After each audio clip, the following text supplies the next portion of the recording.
Yesterday, Brother Camp began the series that we are enjoying, Speaking the Truth in Love about elders, and now today, Speaking the Truth about deacons, and then tomorrow about preachers. And I don't plan to be here tomorrow, but anyway, we'll see what he has to say about deacons. Brother Camp and I have been friends for a number of years, and we enjoy being together, talking on the phone, writing one another, and just a real delightful thing to be with him, and especially so to hear him speak as on this occasion of Franklin Camp.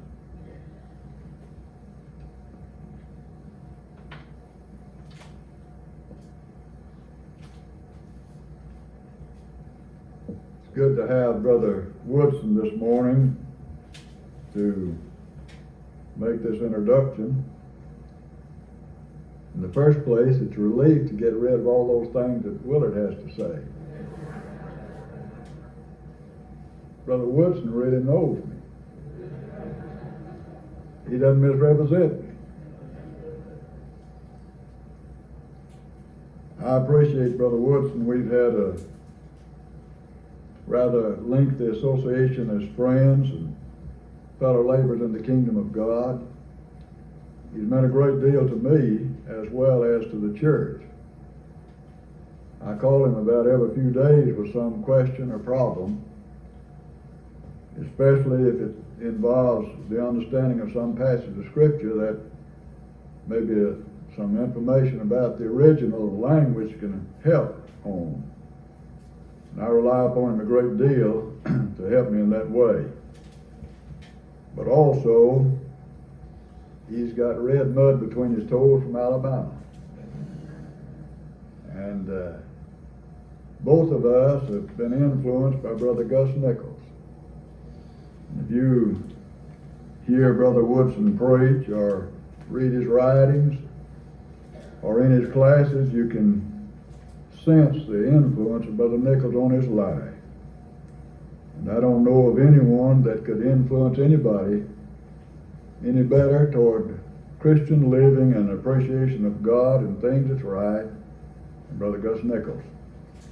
People that did not have the opportunity to live close to him, to be associated with him, missed one of the richest privileges of life. And so I'm glad to have Brother Woodson this morning. We're talking about speaking the love, truth and love to deacons.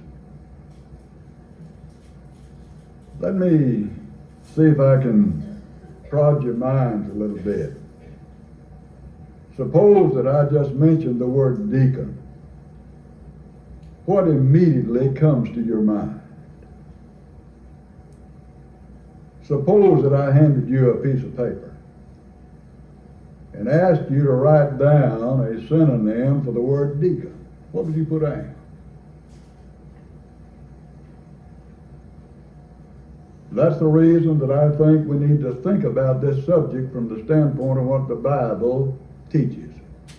And I hope this morning in our study that I can make some contribution toward increasing the appreciation of what it is to be a deacon. Now let me say first of all, I don't think I can talk to deacons without talking to elders, because the effectiveness of the work of a deacon, aside from his own character and initiative, depends to a great degree on elders' understanding of deacons and their work. There are many instances where men are appointed as deacon and they're never given any responsibility at all. In other instances, they are appointed as deacons and elders continue to do the work. And of course, this is an unfortunate thing. I've had men to talk to me that have been appointed as deacons, and they'd say, I've been assigned this particular responsibility, but the elders go ahead and do it. They don't leave me anything to do. And therefore, I think it's very important that elders know what it means to be a deacon as well as deacons, so that they can help them in their work, encourage them, and as well as assign them things that they need to do. First of all, let me call attention to two false ideas about deacons. Some have the mistaken idea that to be appointed a deacon is to become an elder. They think that they have to be included in and a part of and help to make every decision that's made by the elders. That's not true. If deacons were elders, then we don't need the word deacon. You might as well just have elders. I worked with a congregation on one occasion where they had 3 elders and 8 deacons. And those elders would never make a decision without they met with the deacons. Now, I think elders need to meet with deacons. One of the mistakes that elders make sometimes, they do not meet with deacons. There's no communication between them, and that's a sad mistake. But it matters not what kind of decision that need to be made. The elders would call a meeting and all the deacons would be in, and all together they'd make the decision.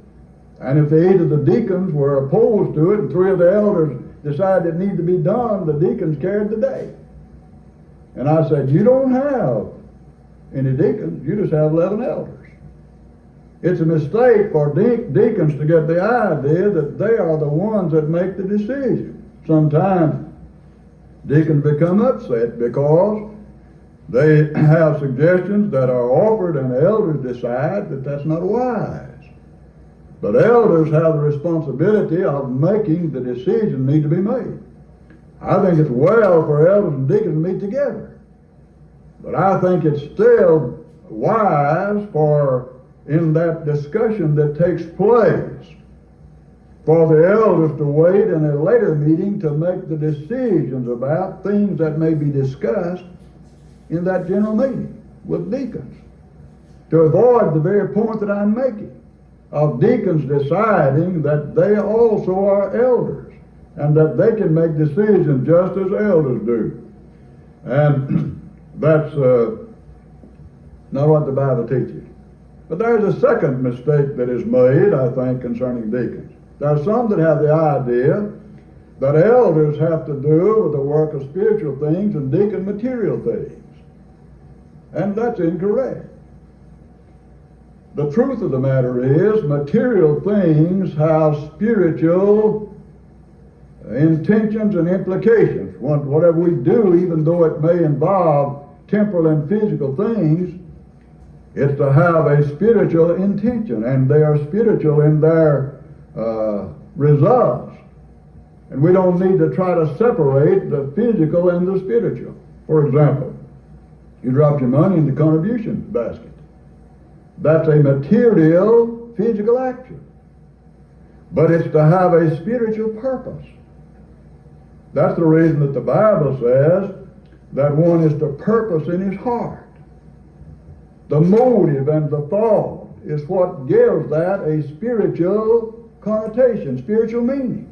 You separate the proper thought of mind from the act of giving, and it is worthless. It's lost its spiritual value. And so the work that deacons may be engaged in, while it may involve physical and temporal things, it also is a spiritual work. And we don't need to separate it.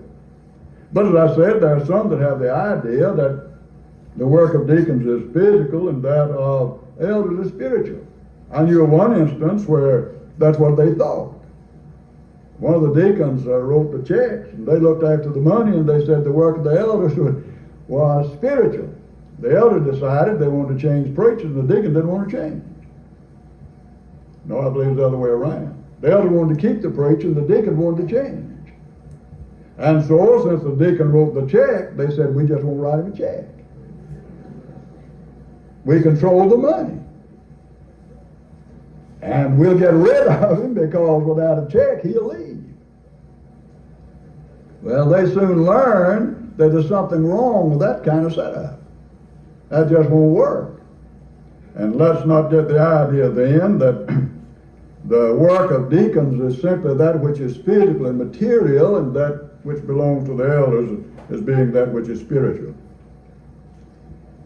In the 6th chapter of the book of Acts, though the word deacon is not used, the word serve is used, and the word ministry. But there we have the account of the church selecting 7 men that were appointed to serve tables. There are a number of things that are of interest in connection with this account. First of all, I think it's important for both elders and deacons to realize that the nature of their work is that of service and not merely of position. I think both elders and deacons make a sad mistake when they conceive of their situation, being appointed as an elder, as a position. The same thing is true of deacons. I couldn't find the article. I looked for it. I have it in my file somewhere, but moving from Birmingham to Gadsden, I haven't relocated everything I moved. But I had an article written by Brother Sewell. I believe it was written in 1896. I'm not sure. But Brother Sewell wrote an article discussing the matter of 1 Timothy 3, where it talked about the office of a deacon.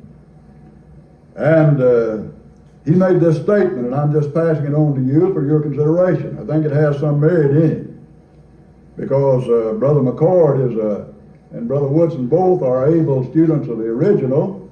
The word office is not in it. Now, it may be necessary to translate it, as far as we're concerned, to put it in there. But Brother Sewell said that because of the influence of the ecclesiasticism of that time, that's the reason it was translated that way. And the word's found, I believe, 34 times elsewhere in the Bible, in the New Testament. And except those 2 occasions, in every other instance, it's translated either serve, servant, or ministry. And so he said, I think this is the way that it ought to be translated. Now, whether that he's right about that or not, he's getting at a point that I think is vital. That the work of deacons is one of service. And that's the word that's used most of the time, or ministry. And that needs to be kept in mind. If you think about what Brother Sewell said, it solves a problem very easily as far as Romans 16 is concerned, that Phoebe was a servant of the church. And it tells us how she was, that she was a succor of many. There was not any official capacity about that. Here was simply a case of where a lady, Christian lady, rendered a service and ministry by doing what she did. In Mark chapter 15, verses 40 and 41, we read of where some women ministered to Christ, and that's the same word. And so there's the idea of their serving, providing needs that Christ had.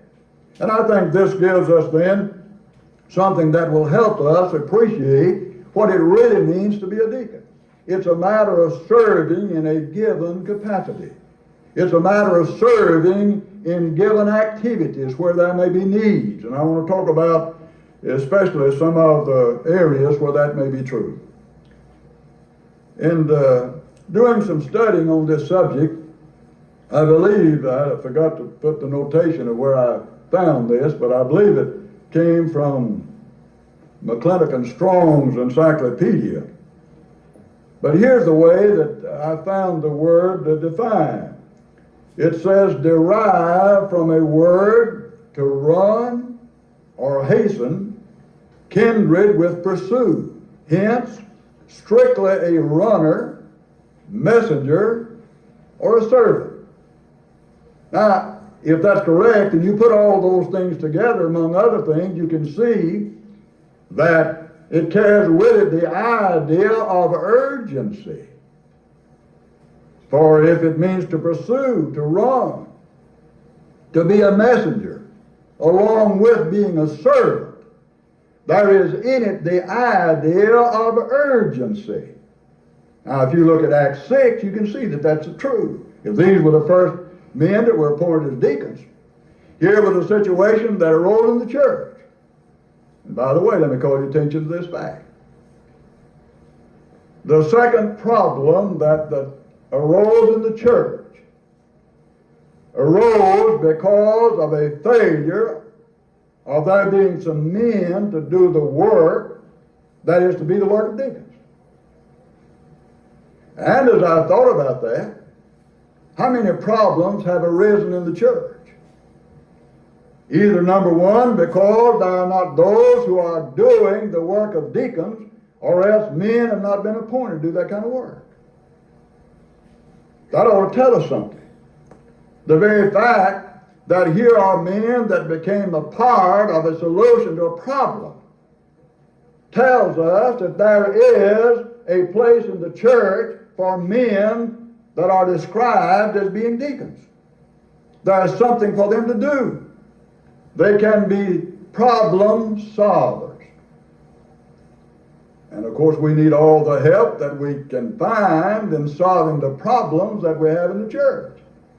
And I'm sure that there are many problems that grow out of neglect. There also is another thing of interest in connection with this. In Acts 6, these men were appointed so that the apostles could continue the work that was primary, that they could give their time to the ministry of the word and to prayer. And therefore, the work of deacons then, if that's what you have in Acts 6, relieved the preachers so that they could do what their work was. And I'd like to just say that I think that we need to learn that the work of deacons may relieve preachers of many things that they find placed upon their shoulders that other men could do so that preachers could do the work that God intended them to do. There are men today that don't have time to study. And part of the reason is they're doing work that deacons could do and ought to do if there were men that were appointed to that end and would serve in that capacity. In 2 Timothy chapter 1, verses 16 to 18, Paul mentioned the fact that here was a man that had ministered unto him. Now here was a man that was engaged in, this is the same word, that was engaged in this ministry that belonged to deacons. And so here's a man that was ministering to a preacher, helping him, being an aid and a support. In Philemon verse 13, the same word used again. Paul said that he could have kept Onesimus with him that he might have ministered unto him. And that's our word. And when you look at the way the word's used, translated serve or ministry, and as it is in Acts 6, to serve and ministry, then I think it has a broader context than is generally given to the idea of a man being appointed deacon. That's the reason that in the very beginning of the lesson I said, when I mention the word deacon, what's the first thing that comes to your mind? I often say in talking to men that are deacons, I wonder what the deacons did in the early church. They didn't have any buildings, so they didn't have any doors to close, lights to turn off. What really was their work? Now that may be an over-exaggeration, but you think about how much of what is assigned to men that are deacons that belong to that category. Which means I think that we need to reevaluate and restudy and try to learn what the Bible teaches on this subject. I think it has something to say to us that will be of help if we'll just take the time to think about it and to ponder it. Now I want to make some suggestions and present some thoughts that I hope will be helpful. And I hope those that are deacons, when you go back home, that you'll think about this and try to implement what I'm going to talk about because I think it's fundamental and basic to what the Bible teaches in relationship to this work. I hope elders will think about it also. And perhaps there will be the opportunity for you to apply this in relationship to your helping the men that are appointed as deacons in order that they might do the work that needs to be done in that area. If someone would ask me to define what is your conception of a deacon, here's the way I define it. That the deacons are the hands or the compassionate heart of the church as it extends itself in rendering deeds of mercy and goodwill as opportunities may be presented. I believe if you look at the Bible, you'll see that this is closely related to what the Bible teaches. That's what you have in Acts 6. And where you find this word translated, minister or servant, the 34 times aside from 1 Timothy 2, it is generally in the area of ministering to someone that has a need. And I think that's just exactly the case. It's taken me a long time to realize the emphasis that the Bible gives to benevolence. The Old Testament is filled with it. The first time that this really made an abiding impression upon me and opened my eyes to some things that I had not appreciated before, when the any question came up about the matter of helping widows and orphans, I began to study the Old Testament to see what the Old Testament had to say along this line. And I got to studying about the strange and the widow and the orphan and the importance that God placed upon the nation of Israel caring for these people. Ever so often they'd have to leave their fields so that the poor could gather the grain and the fruit and so on from them. But there is a passage in the Old Testament in Exodus 22, verses 22 and 23, that caught my attention. And the passage says, "Thou shalt not afflict a widow or the fatherless."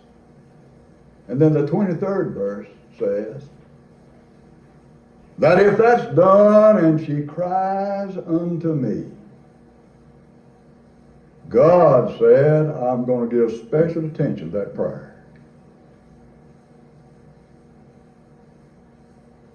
That's the only case I know of where anywhere in the Bible where God has said that He is going to give special attention to a prayer. Now we can afflict widows and orphans not only by mistreating them, but by neglect, overlooking their needs, failing to see the problems that they have.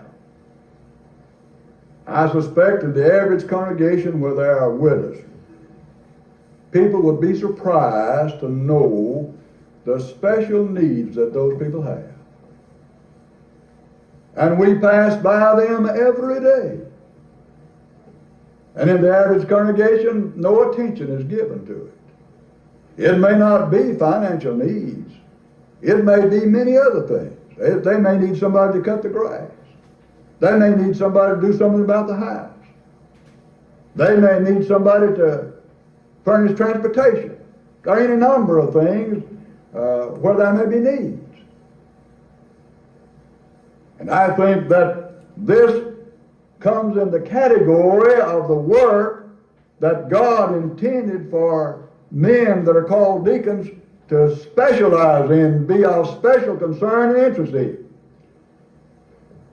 Before I left Adamsville, they appointed some new deacons. One of the men that they appointed was a man that was truly conscientious. He wants to do everything that he can to be what he needs to be to serve God. He's zealous, dedicated. And he came to me and he said, I've been appointed as a deacon. Now I'd like for you to help me understand what my work is and what I need to do. How can I go about my work? What can I do to be effective in doing what God wants me to do as a deacon? And here's what I told him. Become the eyes of the church and the heart of the church in seeing doors of opportunity where there are needs that the church needs to give attention to. And then you either take care of these or else bring before the elders and help the elders understand that here's something that needs to be done. Here's an opportunity. Here's a door that's open. And we need to do something about it. It may be that they need financial help. It may be that there are other things that they need. And he set about to do that. He went into the meeting with the elders and he said, I'm going to try to become the eyes of the congregation of seeing doors where there are opportunities to do good and where we have opportunities to meet needs and where there are problems that we can be a part of helping to solve. Now, I want to know what you'll think about it. I want your support. I want your oversight. And I want your encouragement. And I want you to tell me that it's all right for me to do this. They said, that's right. That's what we want you to do. We'll be back of you. When you find a need and there's a financial need, then if it's necessary to let us know, and we'll see that the finances are provided. If you find a need where you need the help of somebody else, let us know, and we'll see that there's somebody to help you do whatever you need to do. And so he set about doing that. Within a block of the church building, they found a family, a widow and some children, in financial need. He and another deacon carried groceries to them. And I talked to him and I said, now, when you find people that you help, remind them that you're doing that in the name of the Christ that died for you. And that because he has touched your life, you care and are concerned about the problems and the needs of others. And if they're not Christians, tell them that you'd like to study the Bible with them. And so they found this lady, her children, hungry, provided their needs, and he and another deacon said, we'd like to study the Bible with you. And she said, I'd like to study it. And so they began studying the Bible. And in just a few weeks, that lady was baptized. Now stop and think about that. They were not doing that good, that is, taking care of her financial needs, merely for the purpose of opening a door in order they might teach her. But at the same time, that became a door and an opportunity for them to be able to do that. I think they were doing just exactly what God ordained that deacons be engaged in. He had become the eyes of the church and a revelation of the heart of compassion of the church at Adamsville, of a lonely widow with children, hungry, needing clothes, and reaching out to them in mercy, provided. And even more than that, concerned about their spiritual welfare. This woman's own soul and these little children. And take the time and the opportunity to teach them. That's deacon work. That's what I think the New Testament sets forth. And if we want to be effective in our community, this is something that needs to be done. These are areas of attention that must be considered. And I think both elders and deacons need to approach it from this standpoint and consider the needs that are round about them everywhere. Sometimes we run advertisements trying to get before the community. You know what the best advertisement in all the world is? Is when the church shows its care and concern for people. And it's demonstrated. The church could not have paid for enough space in the Birmingham News to have accomplished the benefit of goodwill and advertisement. That's not the reason it did it. That's a secondary benefit that came from it. Or what's coming out of what this deacon has made up his mind is the work of the deacon. And what he set his mind about to do. And he has his eyes open for opportunities everywhere and is watching all the time so that the church through him and with him and by him and by others can demonstrate pure, simple New Testament Christianity. I think that if we want to get the deacons to doing the work that they need to do and that needs to be done by the church, we should go back and restudy our Bible and see what the Bible has to say concerning it. The reason that it's done is not merely, as I said, a matter of advertising, but to demonstrate the fact that we care. In Matthew chapter 4 and verse 11, and this is the same word that's found in 1 Timothy 3. It said that when Christ, during his temptation, that angels ministered unto him. Think about that. Here are angels engaged in deacon work. The work of ministry. I don't know what they did. It said they ministered to it. Since that's a word that's found in 1 Timothy 3, I'd say they were engaged in the work of serving, in the work of ministry. And that's all that is implied and all that's intended, I think, in reference to the work of a deacon. But there's an interesting thing in connection with that. That same word is found in Matthew 25 and 44. Here, of course, it has a broader context. It's now Judgment Day. Men are standing before God in judgment, and there were some people that were turned away. And they wanted to know just exactly what had happened. Why was it that they were being turned away from the judgment? I want you to listen to what Matthew 25 and 44 say. Then shall they also answer him, saying, Lord, when saw we thee a hunger, or a thirst, or a stranger, or naked, or sick, or in prison, and did not minister, and there's your word, unto thee? What? Same word. What's happened? Every Christian is to be a minister.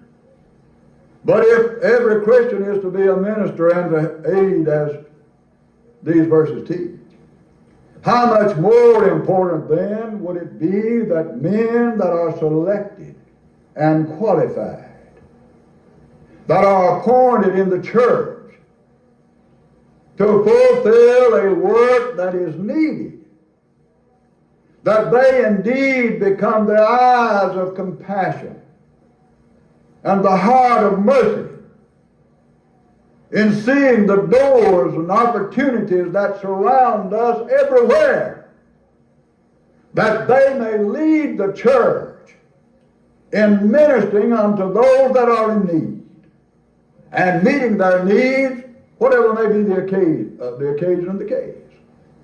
As I said, it doesn't have to be financial needs. It can be far more than that. Sometimes there are needs that are greater even than financial needs.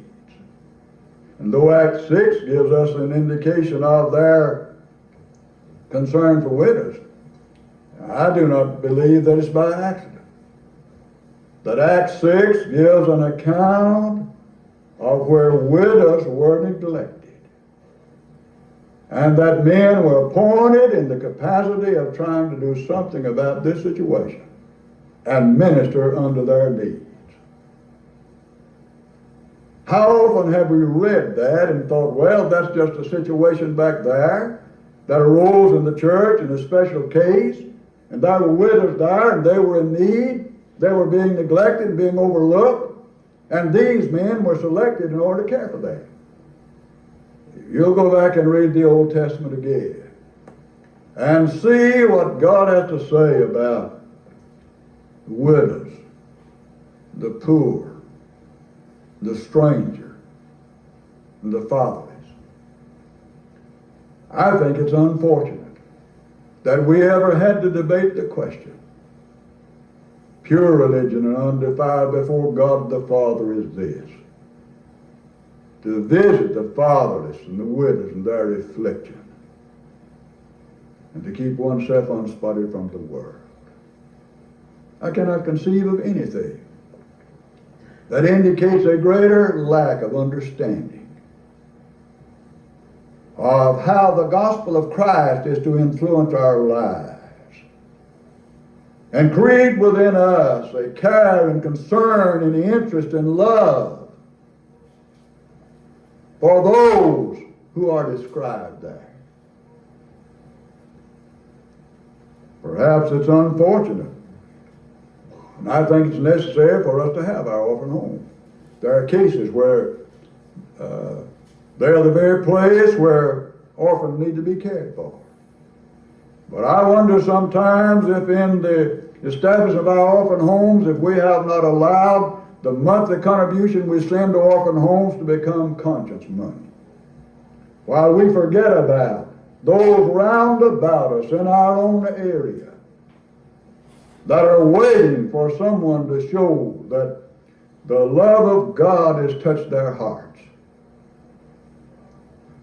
Create within them a love and a care and concern for people, and a readiness and a willingness to spend their lives in service and in helping and doing for others.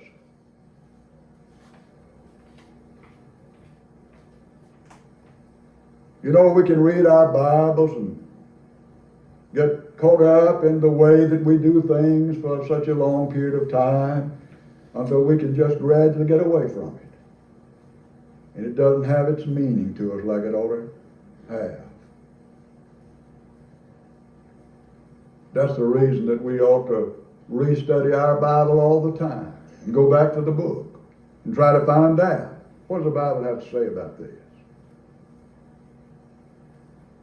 I believe that what I'm talking to you about this morning is what the Bible has to say about deacons and their work. I realize that there is to be the support of the preaching of the gospel. That's the greatest work in the world. But did you know that in every mention concerning the contribution in the church or in the New Testament, except in one instance, it is a reference to what was given for benevolent work? Check that out and see.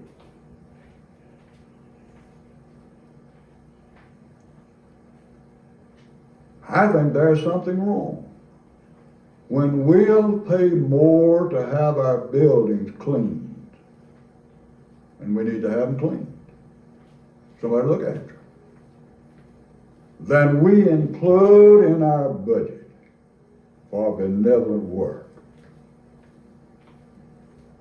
What's happened? I'm trying to challenge you to think. I'm interested in what the Bible teaches. I'm interested in what God wants us to do. I'm interested in what's right. Buildings will decay and be gone, but souls will live eternally. And that's what our work is, to demonstrate to the world how the gospel of Christ changes the lives of people. I think it's unfortunate that Ephesians 3:10 and 11 has been misapplied so many times. That according to the eternal purpose of God, that through the church might be made known the manifold wisdom of God. I don't think that has reference to our preaching the gospel, though the churches do that. I think the reference there is to the fact that God, through the atoning blood of Christ, has so transformed the lives of people and changed the lives of people that only the wisdom of God could have ever laid hold of a sinful heart, steeped in sin, remolded and remade until it's fit to live with God. Not any wonder, verse 21 said, unto him be glory in the church throughout all ages, world without end. And that's what I'm talking about. And when the church is transformed that way, then deacons can do their work. They'll understand what that work is, and we'll help them and encourage them in their work. But before the time is up, I want to make one other point. What is the purpose of all of this anyway? What is the ultimate end and the intention of it? As I mentioned, that the word minister or servant is found 34 times, if I counted correctly, in the New Testament. But I want to read you a passage now where the same word's found that's found in 1 Timothy 3. Listen to what this verse says. 1 Peter 3:10 and 11. As every man hath received the gift, even so minister the same one to another, as good stewards of the manifold grace of God. Now listen to the next verse. If any man speak, let him speak as the oracle of God. If any man minister, there's your word, man. If any man minister, let him do it as of the ability which God giveth. Now why? Why? Listen to it. That God in all things may be glorified through Jesus Christ, to whom be praise and dominion forever and ever. What is the purpose of it all? Wherever we minister, and the work of deacons in serving, is that God might be glorified through Jesus Christ. Well, I know that's not what 1 Peter 4:11 says specifically about deacons, but because you use the word minister, it applies. Because that's the ultimate purpose and aim of every Christian. And the real work then of ministering is in order that God might be glorified through Jesus Christ. And that because he is glorified through Jesus Christ, to whom be praise and dominion forevermore. Go back and read 2 Corinthians 8 and 9. When the contribution being raised for the needy people in Palestine, Paul said that that contribution would produce thanksgiving unto God. It wasn't just to feed some hungry people, but it's to touch the lives of people and cause them to realize that what we're enjoying is the fruit of God's goodness in the lives of people. And out of that, they give thanks to God. If I understand what the Bible teaches about benevolence, or rather about the work of deacons, and how they're to serve, the real meaning of it, this is what I believe it teaches. I think it'd be a new day in the church and would change the influence of the church in the community. Open doors and avenues for reaching souls that we'll never reach any other way until we all come to be transformed by the redeeming love of Christ. And out of that transformation, our lives are changed. Sometime back, we had a campaign down in Gadsden. They called it the We Care campaign. They ran some ads in the paper saying, "We care." Some of the preachers came to me and talked to me about that. In fact, two preachers from different congregations, some elders, said, "What do you think about that?" And I said, if we have to run ads in the paper to let people know we care, we're wasting our money. If they don't know that we care for some other reason, that's not going to convince them. And if we're going to reach a world that's lost, they've got to know that we're interested in them. We're interested in their souls, and we're interested in their problems. And we're interested in their needs. And we stand ready to render service. I think that every deacon ought to feel that I'm to be the eyes of the church, extending a heart of compassion to a needy and a lost world. And my eyes are to see the doors of opportunity as they're open, that God's people may be God's people, and that God's people may live and serve and save a world that's lost. I hope what I said today will help all of us appreciate more what it means to be a deacon. And that when we think about the word deacon, we won't think about turning out lights and opening doors.